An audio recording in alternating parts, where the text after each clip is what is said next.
welcome to the World of Choices Service Excellence event here today. So we would like to begin by acknowledging that we are in Mi'kma'ki, the ancestral and unceded territory of the Mi'kmaq people, where our relationship is based in peace and friendship. We also acknowledge that people of African descent have been in Nova Scotia for over 400 years, and we honor those ancestors who came before us to this land. So our first speaker today is Gina Walsh, and she is from the NS Apprenticeship Agency. Gina, welcome. So the Nova Scotia Apprenticeship Agency operates and administrates a responsive, accessible trades training system for the province of Nova Scotia.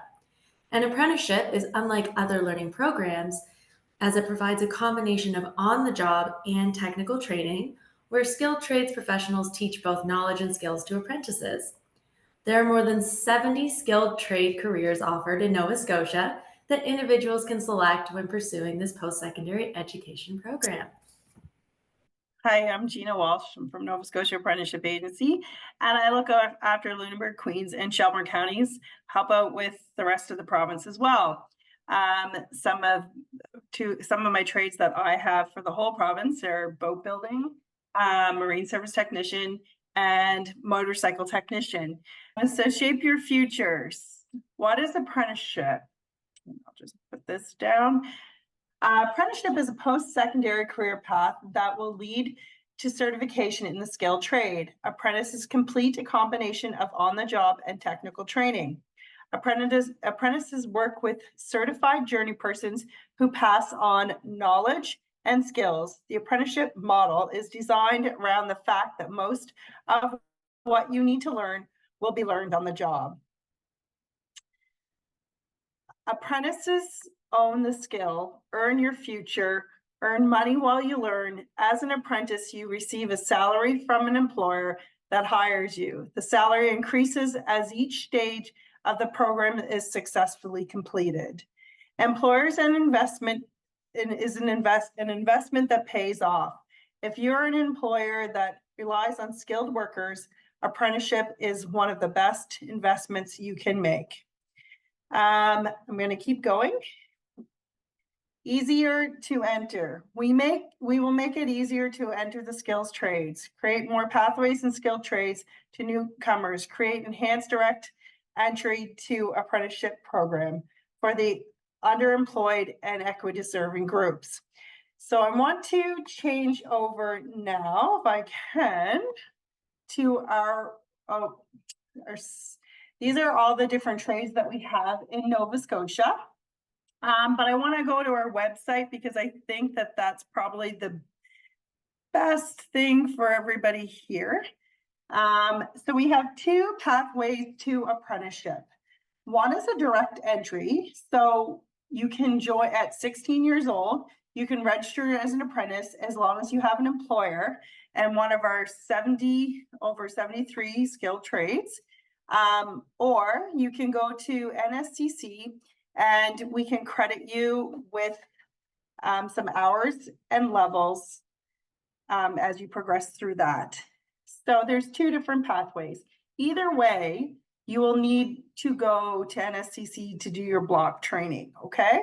So if our website is pretty simple to use, Trades in Nova Scotia, and this shows all the different trades that we have.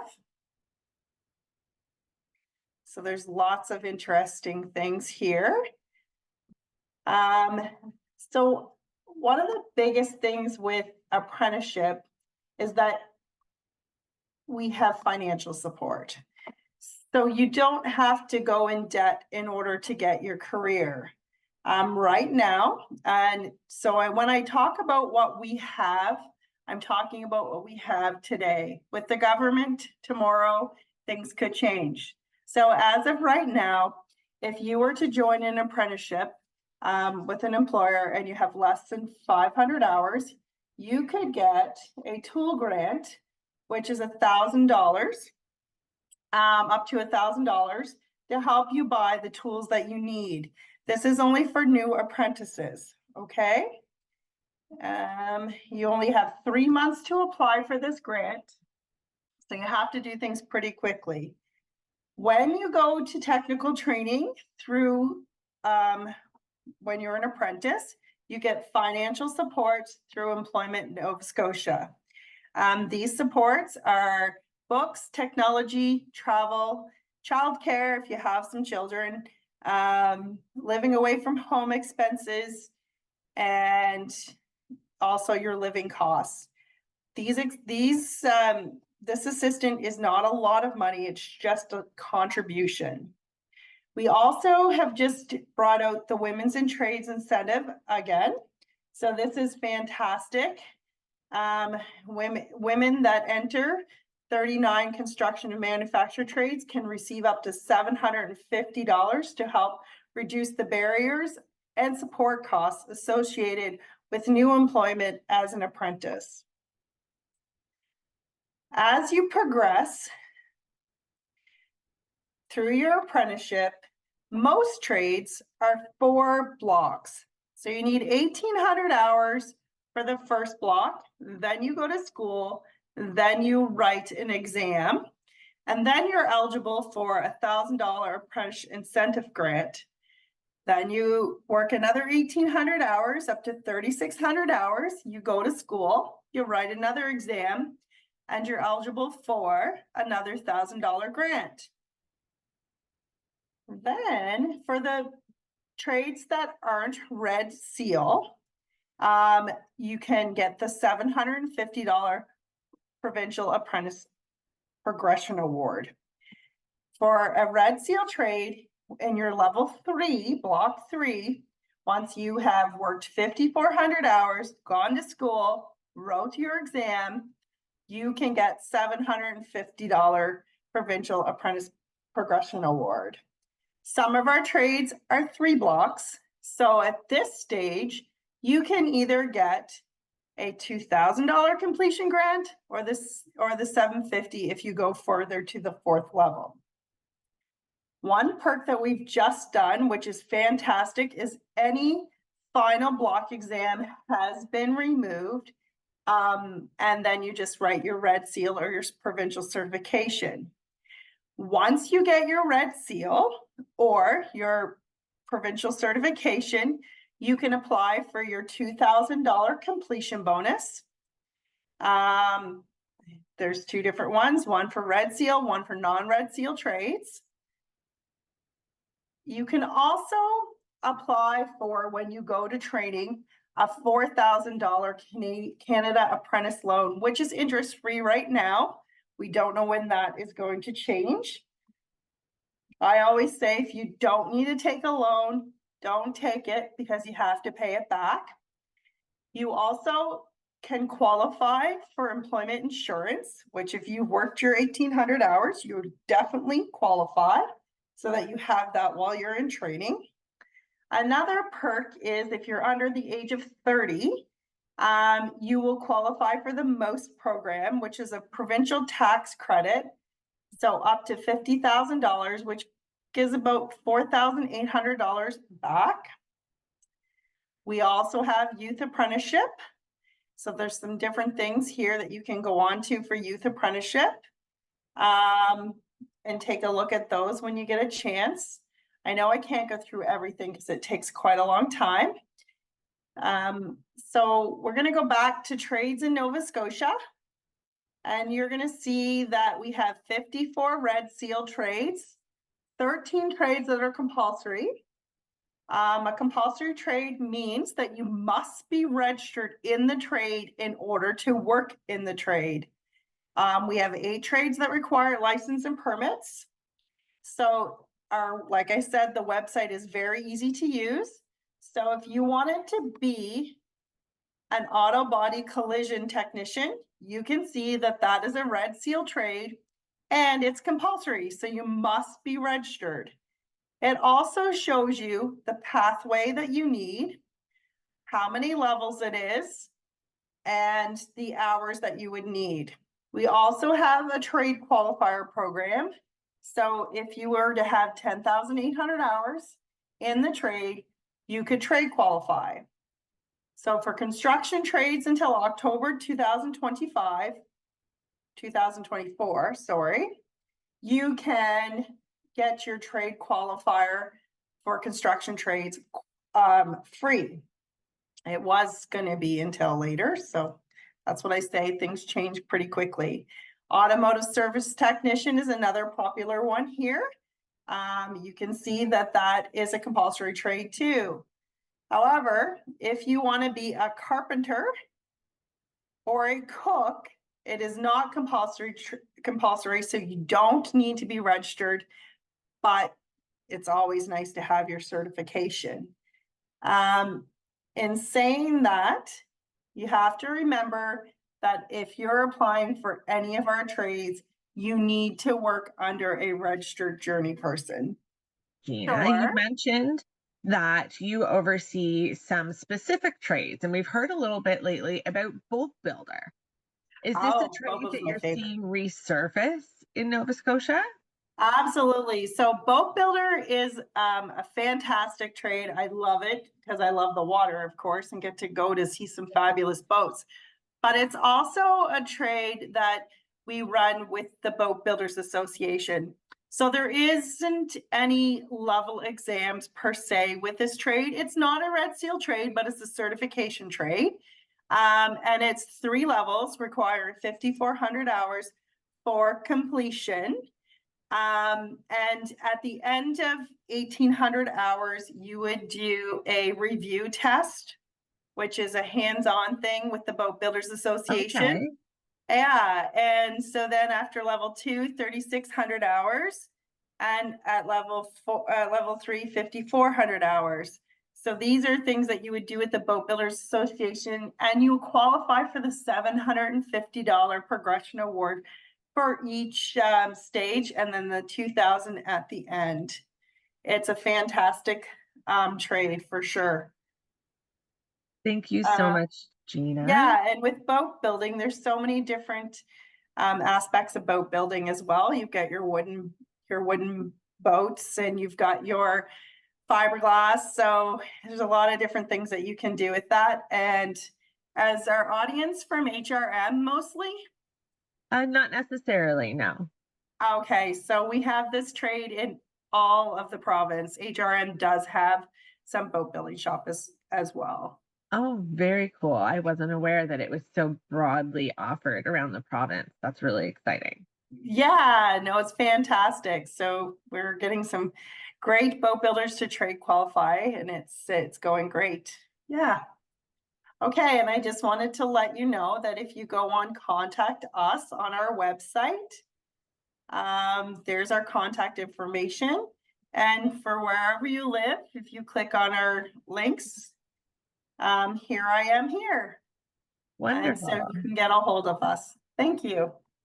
Thanks again, Gina. I really appreciate that. That is so exciting. So our next speaker that we have is, we're shifting a bit of gears here to the Canadian Coast Guard. Brent Coutinho is a ship cook, and I'm going to give you a quick rundown of the Canadian Coast Guard. It's a special operating agency within Fisheries and Oceans Canada, and it works to ensure the safety of mariners in Canadian waters and protect Canada's marine environment. It also supports Canada's economic growth through the safe and efficient movement of maritime trade. There are 4 classes of vessels in the Canadian Coast Guard fleet: icebreakers, multi-purpose vessels, science and research vessels, and search and rescue lifeboats. In the Atlantic region alone, the Coast Guard employs 1,300 seagoing personnel. Shannon and Brent, take it away. Hi, Brent. How are you? No, I'm good. Thank you. How are you? Thank you for joining us today. I see you're joining us from the road, it looks like. Yeah, I'm at my daughter's track and field meet here. So, yeah.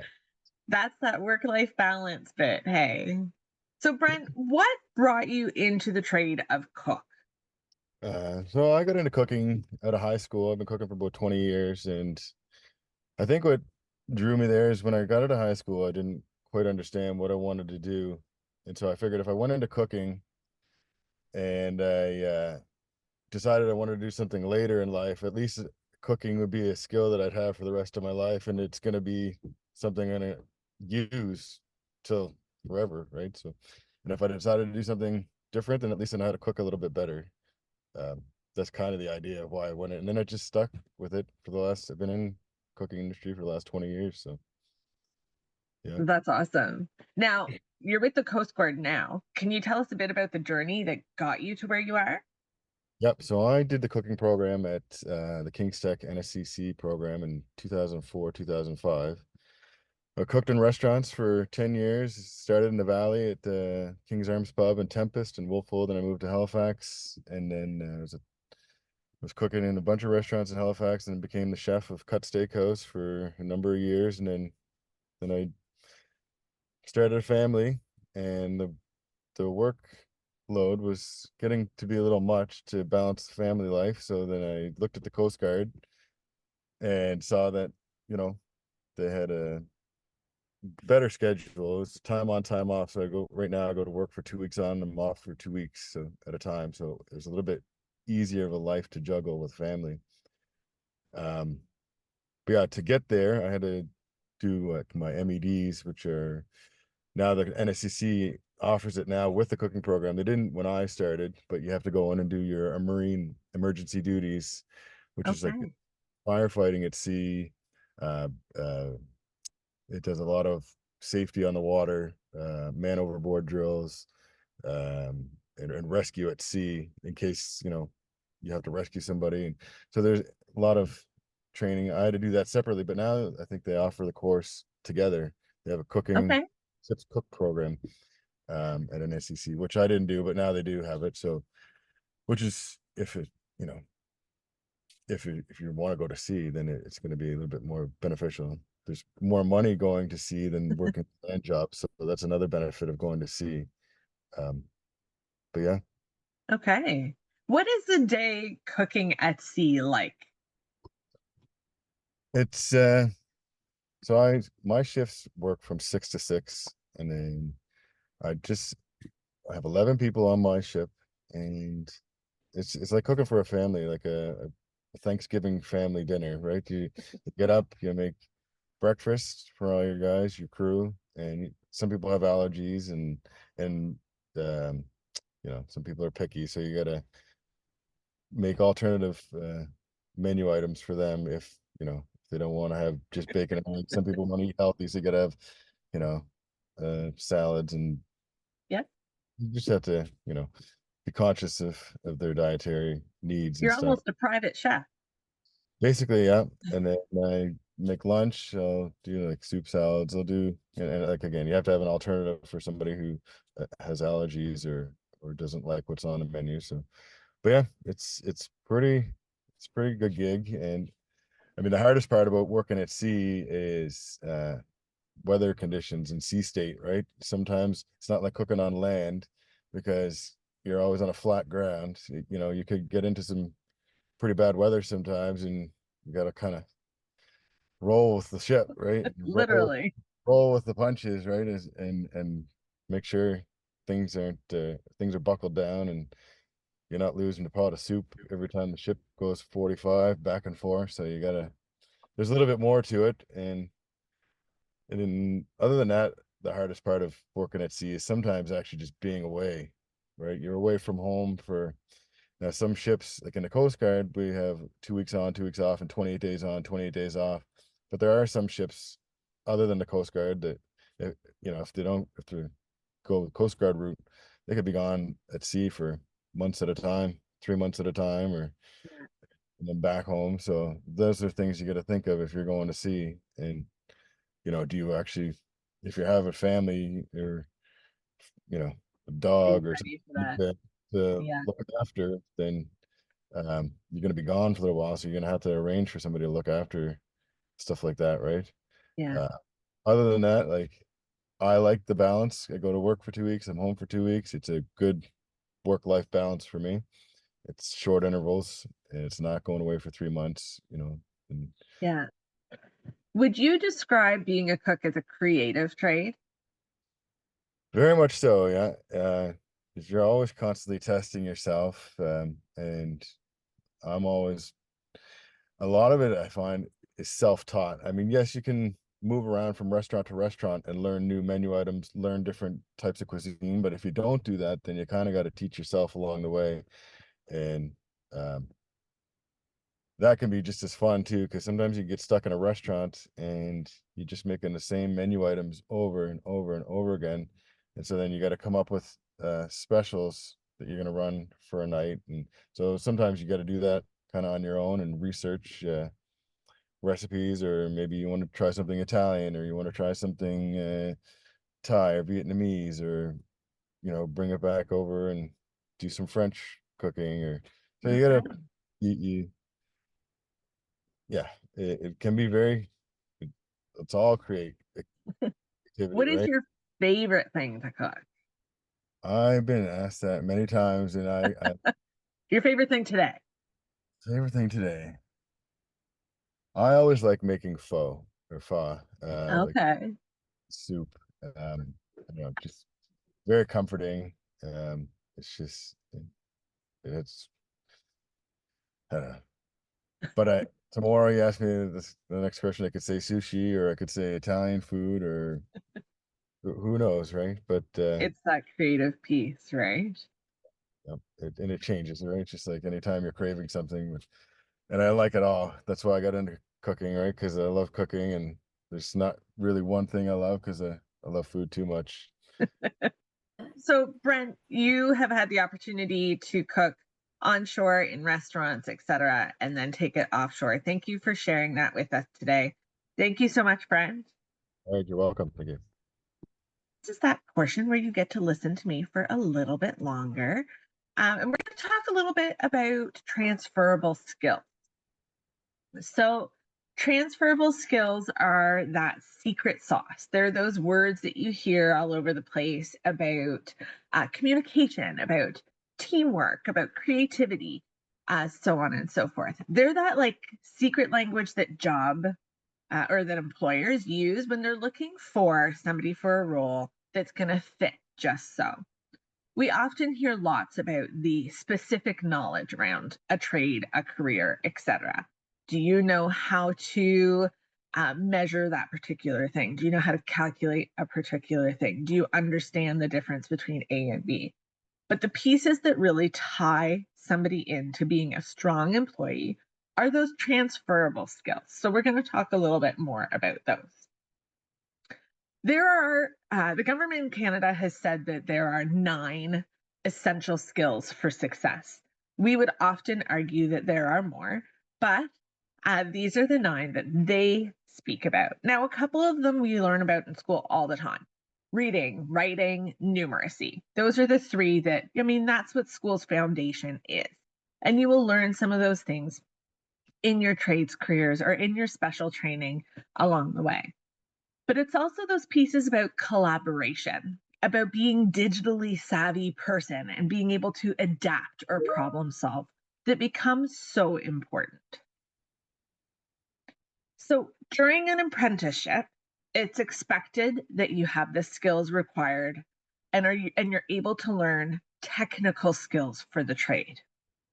So you might need to learn the specifics of metric or imperial measurement. You might be focusing on the technical process behind making an engine work, etc. These transferable skills or skills for success are the Velcro that take all of that specific learning and pull it together to make you a really strong employee. But how do I know if I have the skills for the trade? How do I know how to develop them? I'm going to stop because I think I forgot to share sound and share one more time so that we can have a look at a video that will talk to us a little bit more about how to build those transferable skills and identify them. As you prepare for a world of possible career paths, it's important to be able to identify the skills you bring to the table. Transferable skills can help open doors to new possibilities, even with little to no experience in a field. There are many skills that you develop throughout your life that are sought after in the working world. Let's look at 9 common transferable skills. The first skill is problem solving. Being able to think through and analyze a problem and then decide on an effective solution is vital in today's working world. Maybe you had a conflict with one of your partners for a project and you had to find a solution. Or maybe you were stuck on a project and reached out for help from your teacher to get clarity. Both of these scenarios demonstrate the ability to problem solve. Communication. Expressing yourself and effectively transferring information to others will help keep tasks at work moving forward and avoid unnecessary confusion. In school, you practice communication daily, on your math test, when you write an essay, or when you're giving a presentation. Collaboration. Working with others is essential in almost all career paths. You develop this skill daily at school when you work with your peers and teacher. Persistence. This is the ability to persevere despite obstacles or challenges that you may face. This could look like showing up to that class that you find very challenging and trying your best, even when it's hard.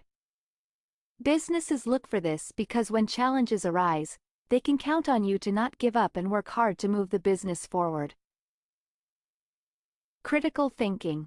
Thinking through challenging problems with a logical and unbiased lens is key to making good decisions. Employers value critical thinking skills because they will know every decision comes from a well-informed discussion or thought process that considers the deeper ramifications. This can be seen in school when you do research projects, for example, because you analyze information and make reasonable judgments as to whether or not it is useful or relevant. Adaptability. We all know not everything goes as planned. Businesses want to know that you can adjust and pivot throughout changing circumstances. An example of adaptability in your life could be transitioning to remote learning throughout the pandemic. Digital literacy. This involves the ability to solve problems using technology in a responsible manner. This is sought after by employers given today's interconnected digital world. When you explore and use new or unfamiliar digital tools and emerging technologies, you are demonstrating your digital literacy skills. Financial literacy. The skill and knowledge to be able to manage your personal finances is essential to prepare for the working world. Financial literacy is at the core of making the right decisions around higher education to land your dream job, becoming an entrepreneur, or making the right decisions with the money you make. Creativity. Being creative doesn't just mean having artistic skills. Instead, it's having a unique perspective and thinking outside the box. You develop creativity as you brainstorm ideas, hypothesize, make connections, and are curious in your learning.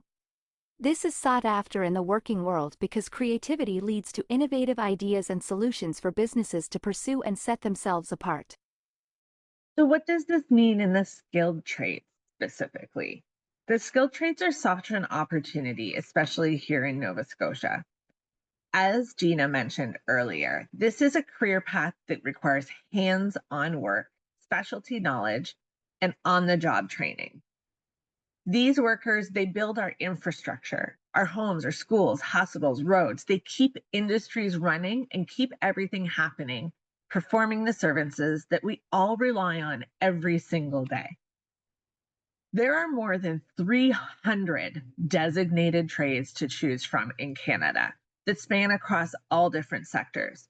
Nova Scotia alone, our little province, has over 70, I believe Gina mentioned 73 different trades right here that you can participate in home turf. So what types of careers are there? We saw a little list.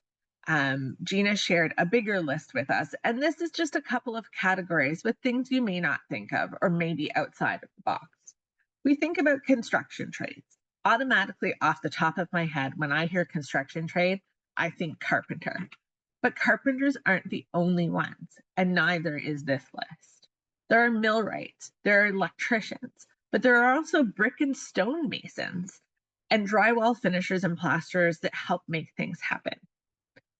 Then we think the automotive sector. Well, where do I go immediately? And we're going to hear from Tom a little bit later, but somebody working in a shop.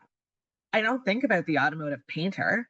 I don't think about the person who maintains the heavy duty equipment that I see maintaining our infrastructure all the time. What about manufacturing as another sector in the skilled trades? There's drafts people. We got to hear from a draft person at our first World of Choices event. The video is available. But then there's also process operators who look after wood products and refining chemicals, even food manufacturing. And the service industry, which we're spending some time on today, which include bakers and arborists, the people who take care of your bicycles, your hairstylists, even the horticultural tech who helps things grow right here in our province. So where do you start? If you're interested in the skilled trades and you're still in grade 9, maybe, how do I get started? How do I start making sure that my path will fit, that I develop the transferable skills necessary? Thank you, Shannon. Our next speaker is from Eastward Energy, one of our local World of Choices sponsors.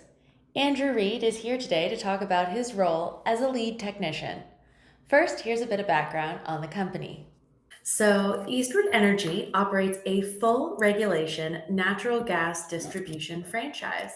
They have the exclusive right to supply natural gas through their distribution system to all or part of the 7 counties in Nova Scotia, including HRM. Natural gas is the cleanest burning fossil fuel, making it an environmentally friendly option that is also a versatile and safe energy solution as well.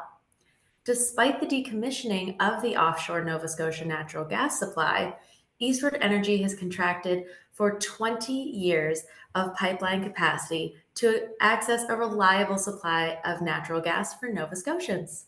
Thank you for joining us today. Glad to be here.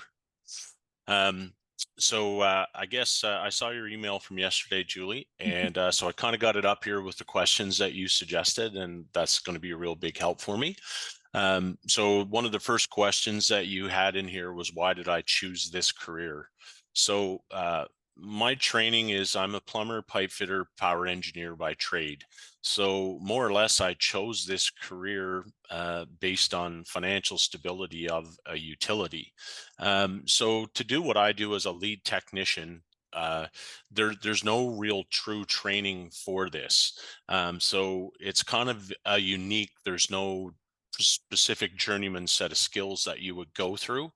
So we actually have to retest every year and prove to our inspecting authorities that our skills are up to snuff and that we're doing the right things.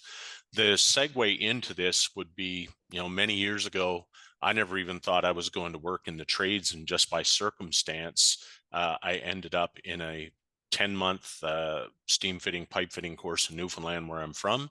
And it was probably the best thing that ever happened to me, because it made me realize that the path I wanted to go down, which was a business degree, was really not for me. And I really did want to work in the trades and work with my hands.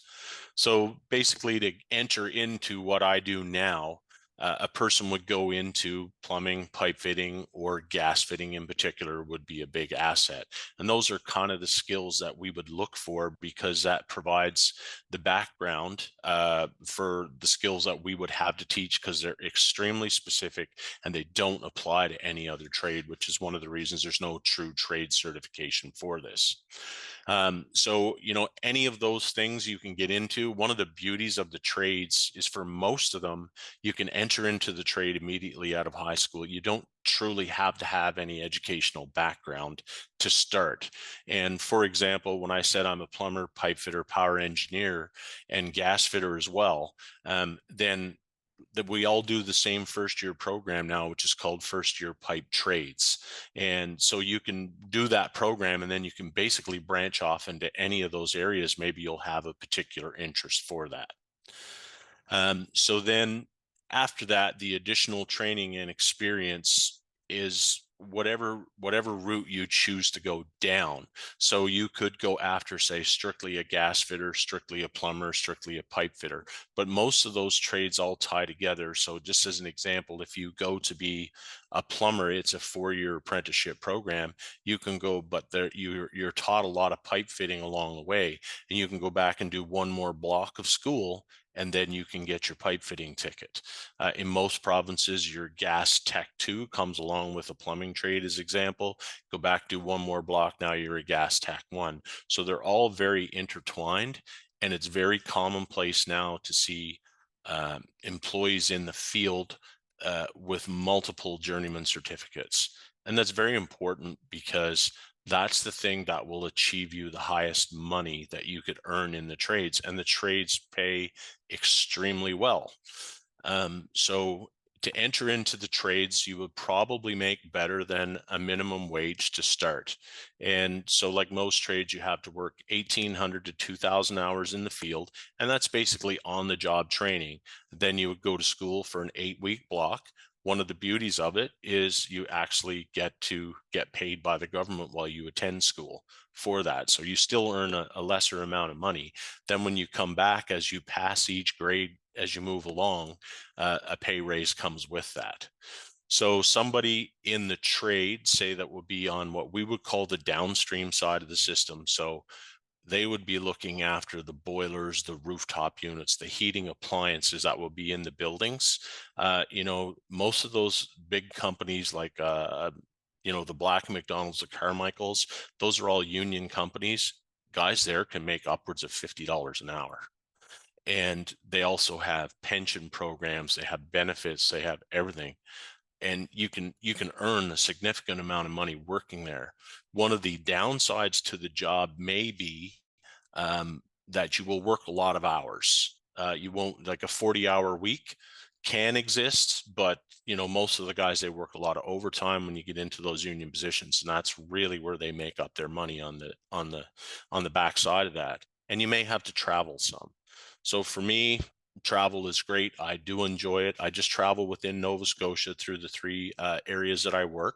So in my current position, I'm based in Amherst, but I'm the supervisor as a lead technician. I'm the supervisor for the Amherst region and for the Pictou region. So this morning I'm on the road and I'm actually talking to you from Pictou because this is my day to be here. Tomorrow I'll be working in HRM, and I have a very wide, varying degree of jobs that I take part in. So in my role, I also look after, as Julie noted, what we do. So I look after all the major stations throughout the province that feed gas into our system.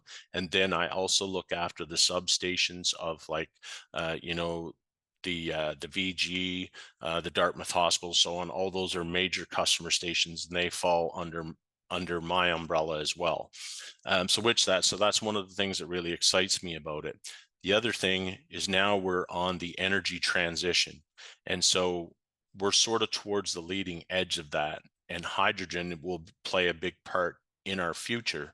And one of the ways that's going to play a big part in our future is that our existing pipeline, while it's being used for natural gas today, at some point will be used as a blend of hydrogen into that, and potentially at some point a 100% hydrogen. Maybe not in my career, but we're working towards that. So some of the other interesting things that we do at this level now is we're looking ahead to the future, and we're you know, we know there are pieces of equipment that we're using today that won't be usable in the future with that energy transition. So we're working towards that. So that's kind of exciting. And the other thing that's really satisfying for me, just this week, I had 2 of my guys with me, and we went to a place where, you know, by circumstance, we had to install some really horrible looking piping, but it was absolutely necessary at the time. And now this week, it's been bugging me for 10 years that we were able to finally go back and replace that with some pretty nice looking stuff the way it should have been originally. But and the other one that is a big thing for me is I'm very analytical. It requires a lot of math for what we do because measurement is extremely involved, and you have to be able to work between the imperial system and the metric system because not all countries work on metrics. So you had to be able to slip back and forth. You have to have pipe fitting skills. You'll need a lot of math. Geometry is very important. Be fully honest, when I was in high school, I thought I loved geometry, but I kind of thought it was silly and didn't see what practical application it was till I became a pipe fitter. And boy, let me tell you, you use all of those things, they make perfect sense. You know, so that was good. I like the troubleshooting. When there is a problem with some of this equipment, some of the equipment, it's high pressures, so it can be very dangerous. All our clothing is, you know, fire retardant. We have a bunch of procedures. There's a lot of paperwork that we go through before we even start a job. And then I like when, it's sad to say, but I like when there's some little issue to get in there and dig through and be able to take the thing apart and hold it in my hands and figure out what the problem it is. And it's very satisfying, I find, to do that. The other thing is, we'll go to a site and they'll tell you, okay, this is what's got to go there. Now make it happen. And so you're on the site and you have to figure that out in your own head and basically devise a plan and see it through to the end. And we get a lot of that. There are some standards, of course, and certain things that had to be certain ways, but still, it's satisfying to do that and actually build that with your hands. The other thing I would say from one of the other questions is here is the work-life balance. So I would say Eastward Energy, it's a very big deal to this company, is that everybody who works there manages their work-life balance.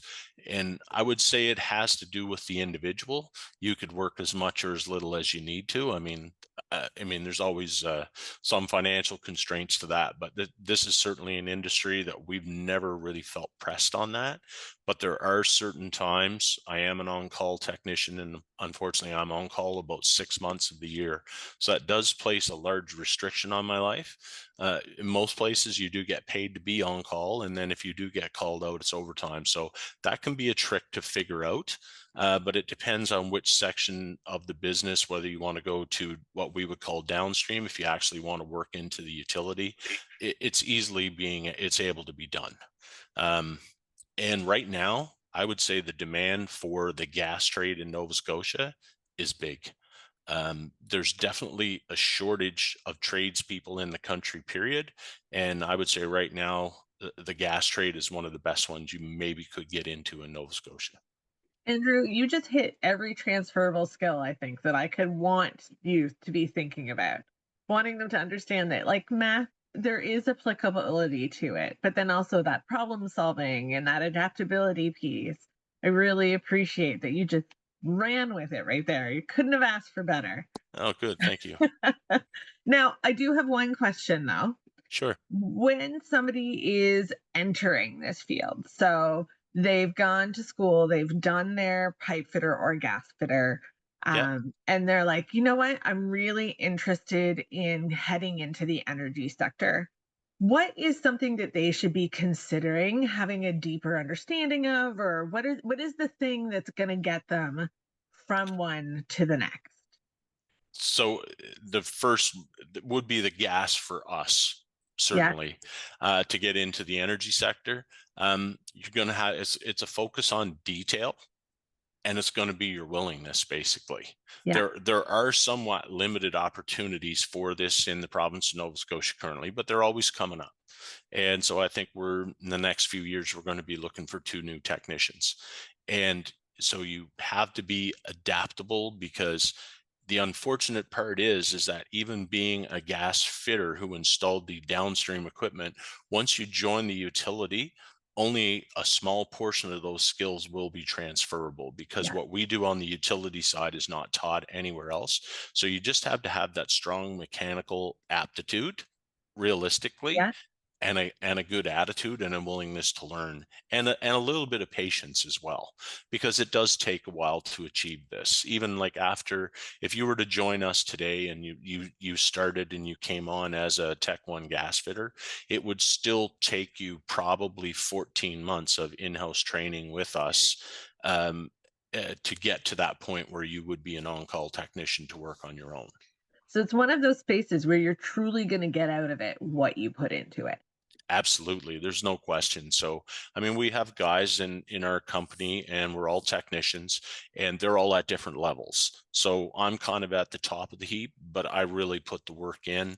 I thirst for knowledge. So that's one of my things. But we have some other guys who they want to have a greater work-life balance. And that's great too, because throughout the business, we need all of those people.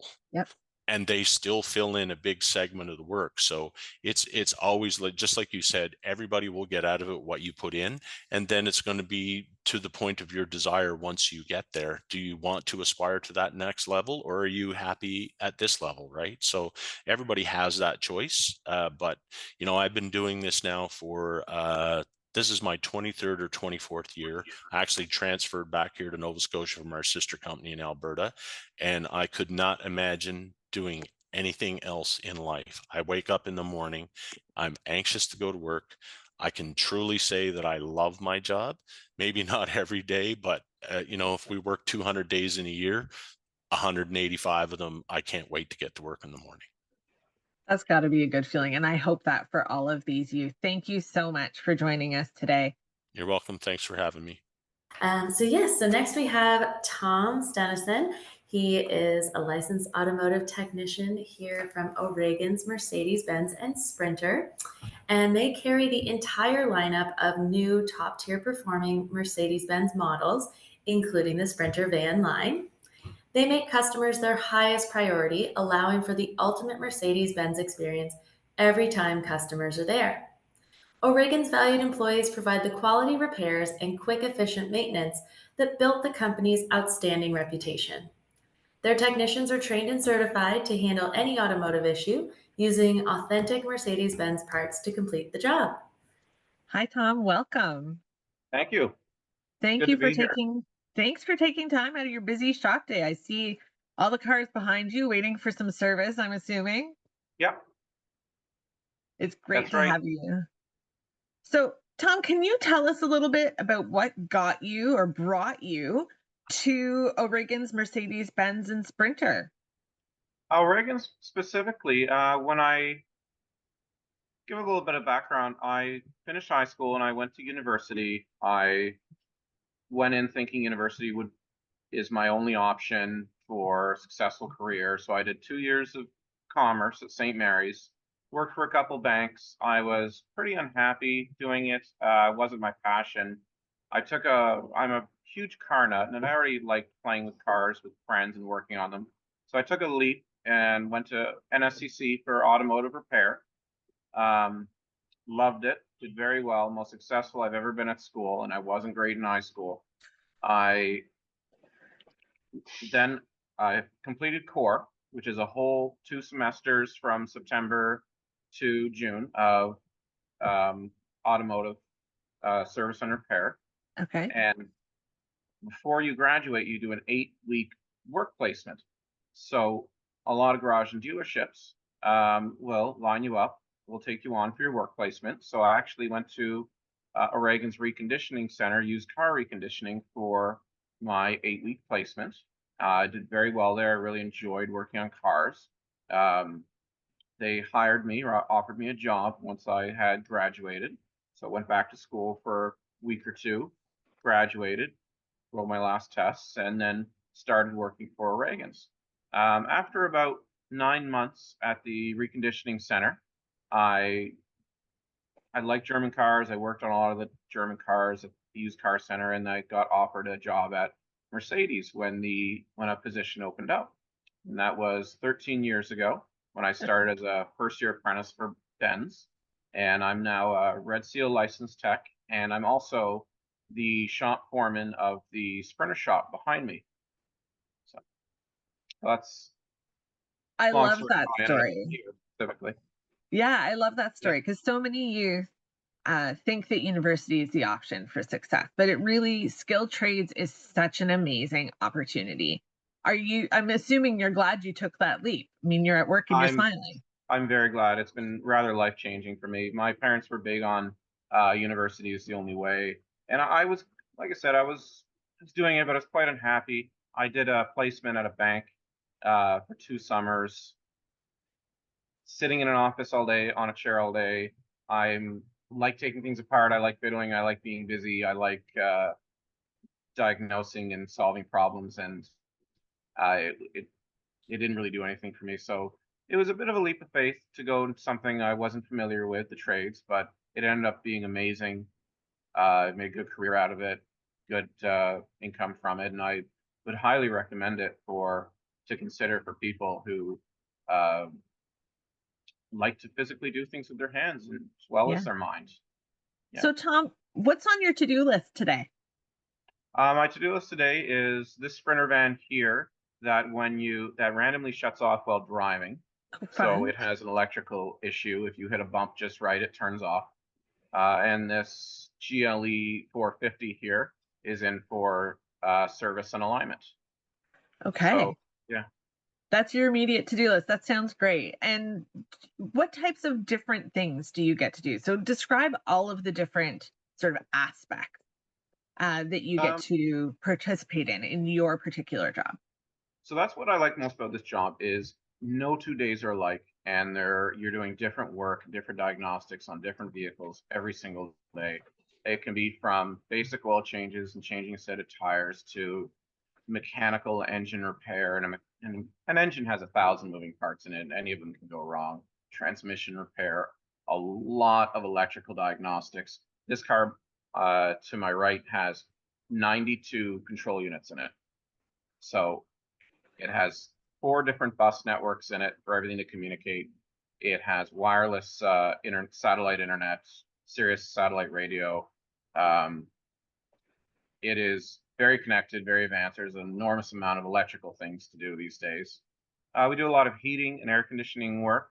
I like to say mechanics are a little bit of every trade. Electricians, plumbers, and their cooling systems and heating systems, HVAC, a lot of interior work and trim, a lot of software and computer diagnostics, and of course the old school mechanicals that they still have.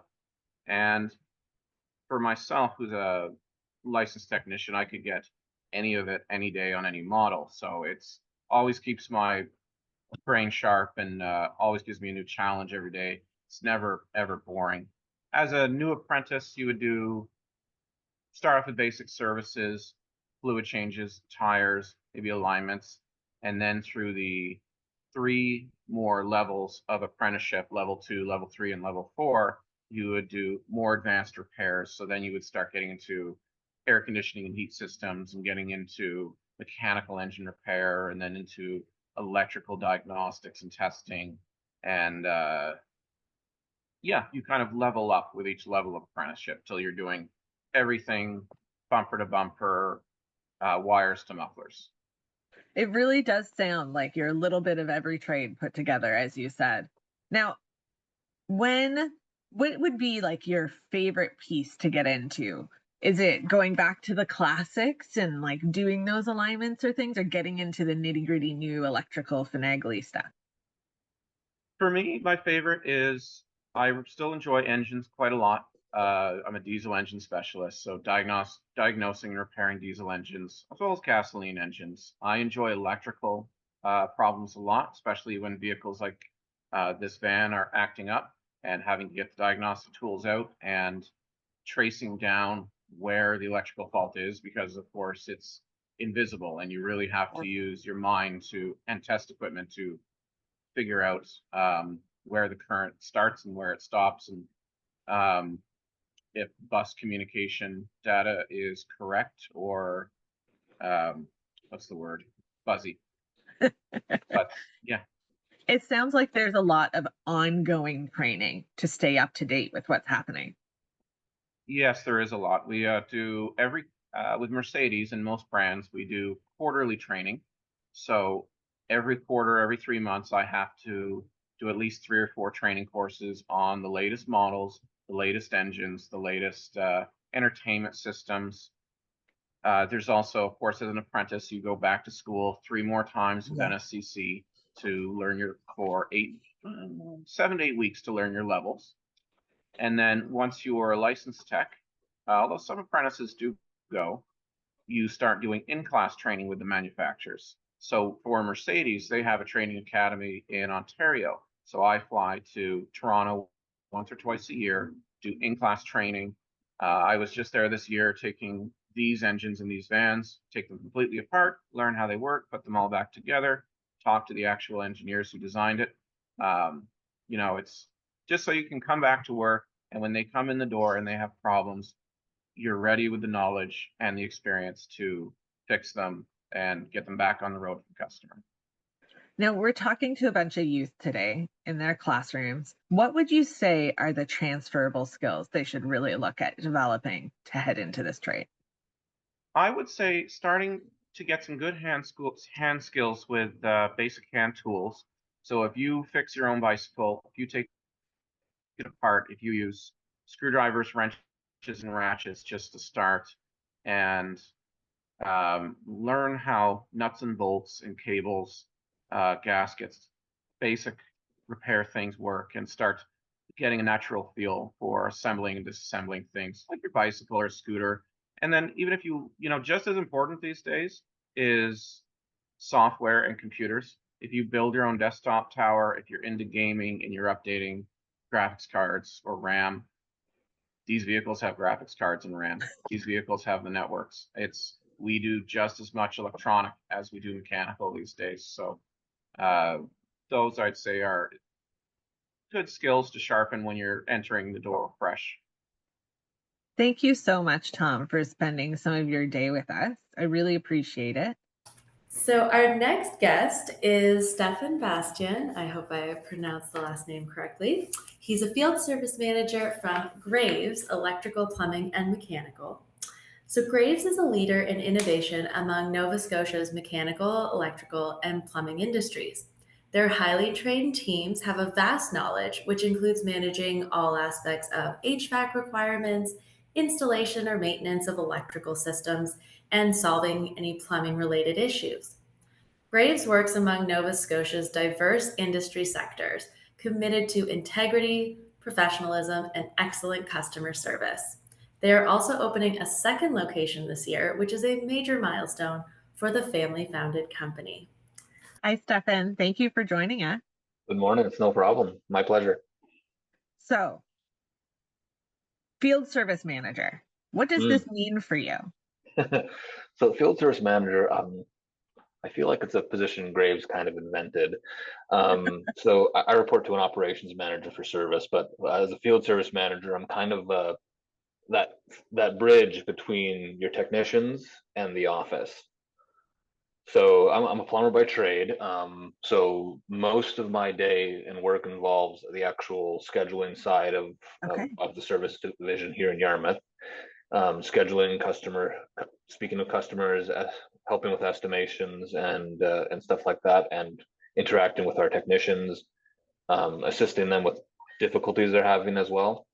And basically, it's just across that gap between the office staff and the field staff. And when there's problems in my specific trade, which is plumbing, that either my journeymen don't understand how to fix, or it's just an area I have more experience in, I actually will go out in the field and help. Oh, so you get a little bit of that, like field work, office work, direct client services. Sounds like a little bit of a negotiation role. Yep. So you mentioned that you came up as a plumber through the trades. Now, talk to me about your journey from high school to where you are today. Well, I was unfortunately homeschooled for quite a bit of it. I won't get into why. My parents had their own thoughts with things, but I went towards trades because I guess the memory, well, I've always been fascinated with taking things apart, but I went towards trades. I got a memory of when my parents bought the first and only house they've owned, that we had a plumbing problem and they couldn't get a plumber. They tried to fix it themselves, and eventually we had an electrician fix it. And I followed him, watched him do it. Seemed interesting, and I remember him giving my mother a bill for like $300-400. So I learned a few things that day. 11 years old. Plumbers are hard to get. The work is expensive, and it definitely tickled my interest when it comes to mechanically taking things apart. So from there, I worked odd jobs until I could get into the career. I attended an NSCC program in Middleton, Nova Scotia, to get my start. Then I worked a little bit in Annapolis, Bridgetown area, and then I came home to Yarmouth and worked for a small outfit, and then eventually to Graves. I left Graves for a bit to pursue some other interests in some related fields, and came back as a manager. Excellent. So you credit it to like being an interest being piqued when you were a kid, around like, very much. I like taking things apart, and I can make money at it. Yeah, my mother would tell you, if you left a screwdriver around and anything that had parts, I ripped apart toasters when I was like 3. So like I was a little terror when it comes to taking things apart. Can you describe what your on-the-job training has looked like as you've grown into this management role? For myself? Yes. Yeah, it's been a wild ride. I'll put it that way in some ways. Plumbing, it's my experience at least because I've worked for a lot of small companies. I learned pretty fast, um, and luckily I'm mechanically inclined. But a lot of just I had to figure some things out because I got put on the road pretty early just because I had the aptitude, Yeah. with some external supervision at the time as opposed to direct. But I learned from initially my first journeyman. He was the owner of the company at the time, small company. It was just me and him, and he was very, very focused on delivering a high quality product. And that really stuck with me through my whole trade. Like he didn't care how long it took. He did, but he wanted it done right the first time and done extremely well. He wanted to kind of shine above the rest of the competition, and that's kind of been my whole mantra since. He really, really pushed that into me, and I really appreciate that kind of that injection into my career. Yeah, pride of work, right? Exactly, and from there I learned a lot on my own, did a lot of research as well, learned from various journeymen, and I've taught a couple of apprentices in my career. Wonderful. Now you're working as a field service manager now, Mhm. and I have noted that you oversee not only plumbing. Yeah, plumbing and electrical is what I oversee for service at the moment. Yes. Okay. So your team, Mhm. um, have they all had similar journeys to yours of coming up through the trades? Probably any of the guys who've been here a while. Graves has always been big on the training, so like most Yeah. of the time, an apprentice is not left alone. So you get a lot of experience through a guy who knows what they're doing, so you get a lot less mistakes. Um, but yeah, no, I'd say some of them who've come from other companies that are smaller, definitely similar thing. They had to learn a bit hard and fast sometimes, which I don't fully endorse. But I mean, it's with trades. I'm sure anybody else on these panels could relate. There's not enough of us. There is That was not my enough of next us. question is So, what are the job prospects? oh, all over. We service wise, we're kind of at capacity currently, but I just hired a new apprentice on the plumbing division. And we're constantly hiring on a commercial side. I can I couldn't tell you the number of apprentices we've hired within the past 3 months. Uh, it's been a lot. So, and as our own company, we're looking to grow. But if you look at job ads, even in Little Yarmouth, most of the companies are looking for apprentices right now. So the job prospects are there. It's an aging out job in a lot of ways. I look at most of the crews, especially on the commercial side. Your journeyman, your youngest guys are late 30s, early 40s, like, and most of them are well past that. So I'm 34 myself. I've been licensed for probably 5 years. Been in trade 10 years. I'm still one of the younger guys in the company. So there's lots of opportunity and prospect coming up. And if anybody knows anything about supply and demand, the less tradesmen there are, the more money you're going to make until we finally fill the gap properly and everything stabilizes. But we'll see how that goes. Is Yarmouth home for you? Did you grow up in that area? Yes. My dad was a retail manager and he kind of got transferred all across the Maritimes till I was about 5, but I grew up mostly in Yarmouth, Yeah. yes. So it seems, I mean, to me, I love the concept that you had the opportunity to go to school, to train, and to work Mhm. in your chosen field where you grew up. Mm, no, And definitely. yeah, it sounds like such an amazing opportunity that across Nova Scotia you're able to do this and you're able to grow up and to work where you live. Mhm. Now, we're chatting with youth from across Nova Scotia today. What would you say heading into plumbing, and then into a management role? What would you say are the important transferable skills that they should be looking at developing? I would say you can learn mechanical aptitude if you are mechanically apt naturally. Great, you're going to excel fantastically. Um, Math is a strong core skill you need to develop across trades. Period. Um, and it's only getting more complicated on that regard when it comes to codes and so forth and how to properly do things. Another big one is just how you present yourself, presentability, communication. Tradesmen do get a bad rap for not being well groomed and well spoken, but it is going to bring you much further than your competition if you are well put together. You have good speaking ability, and you can relate to people in good manners and be able to articulate yourself well. So I would say focus on math especially, and communication. But both will get you a long ways in any trade, if you ask me. Thank you so much for your time today, Stephanne. So I want to say a big thank you to all of our speakers today for taking the time to share about their journeys, the trades, and the transferable skills that we need to look into to follow those career paths. Thank you so much for being a part of this World of Choices virtual event.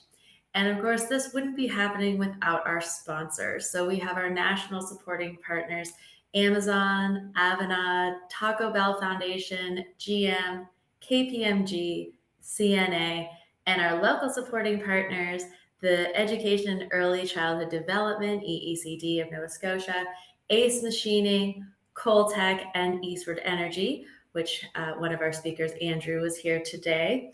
So thank you, everybody, for making this happen and providing the time and the money for World of Choices. And RBC Future Launch is our national community partner, without which we couldn't do any of this.